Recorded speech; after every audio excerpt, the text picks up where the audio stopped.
Hello दोस्तों, UPSC Hindi के online study platform में मैं निशांत त्रिपाठी आप सभी का स्वागत करता हूं। और आज बेसिकली जो हमारा मुद्दा है डिस्कस करने का वो है यूपी पीसीएस की एग्जामिनेशन। देखेंगे यूपी पीसीएस की प्री एक ऐसा एग्जाम बन गई है जिसमें नॉर्मली हर साल 8 से 10 प्रश्न, औसतन मैं ये कह सकता हूँ कि 10 प्रश्न 8 से 10 प्रश्न हर वर्ष या तो डिलीट किए जाते हैं या फिर उसके ऑप्शंस बदले जाते हैं। और यहाँ पे मुद्दा ये नहीं है कि ऑप्शंस डिलीट जाते हैं या बदले जाते हैं। अगर ऐसा होता है तो बच्चों के पास एक रिवाइज्ड आंसर की जरूर आनी चाहिए, क्योंकि आंसर की तैयार हुआ है, इसी वजह से रिजल्ट आया है। तो जाहिर सी बात है कि आयोग के पास एक आंसर की तैयार है, बस वो बच्चों के पास नहीं आती है। तो एक तो मेरा मुद्दा ये था कि रिवाइज्ड आंसर की बच्चों के पास आनी चाहिए, ठीक है, और आयोग उस पर एकदम विचार करे, ये मेरा मानना है। सेकेंड बात जो मेरा ये है कि एक कट ऑफ का डेट, ठीक है, कि कट ऑफ क्लियर होना चाहिए कि कितना जा रहा है, ठीक है। बल्कि मैं तो ये कहूंगा कि जिस दिन आप प्रीलिम्स का रिजल्ट निकालते हैं उसके विद इन वीक आप एक बार कट ऑफ कितना जा रहा है ये ऑफिशियली क्लियर कर दीजिए, ठीक है, क्योंकि ये बहुत जरूरी है। अगर ये बेसिक चीजें हम लोग को नेक्स्ट ईयर पता चलेंगी या नेक्स्ट अटेम्प्ट में पता चलेंगी तो बच्चे कोई भी हो वो सुधार नहीं कर पाएंगे।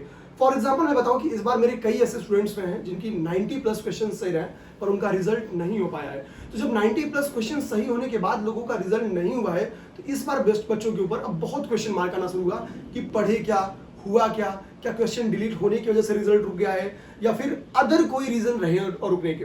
तो रिवाइज आंसर की का जो मुद्दा है इसको एकदम ठीक से लेना चाहिए।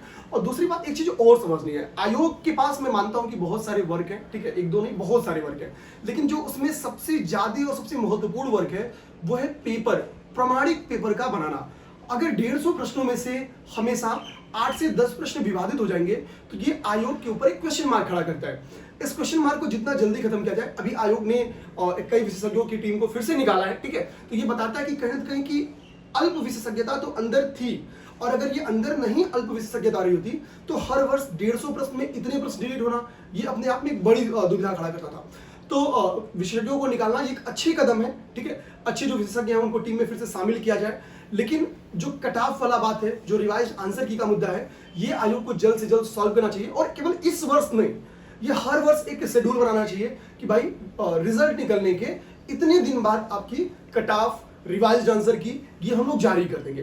तो मेरा मानना है, यूपीएससी हिंदी पूरी टीम का मानना है कि ये काम जरूर करना चाहिए आयोग को। और आयोग ने कई अच्छे काम किए, मैं बता दूं कि लास्ट 2 साल में जितने अच्छे काम, जितने अच्छे सुधार यूपी पीसीएस आयोग ने किए ना, किसी आयोग ने नहीं किए। जितनी बेहतरीन आयोग की पारदर्शिता है उतना किसी का भी नहीं है। 2-2 साल जहां पे रिजल्ट पेंडिंग रहे हैं वहां पे आयोग 8 से 9 महीने में प्रॉपर रिजल्ट दे रहा है। एकमात्र स्टेट का मुझे लगता है ऐसा आयोग है जो इतना अच्छे से काम कर रहा है। ये चंद मुद्दे हैं, अगर इसको खत्म कर लिया जाए तो ये बच्चों के हित की बात होगी और बहुत बेहतरीन बात होगी। जय हिंद, जय भारत।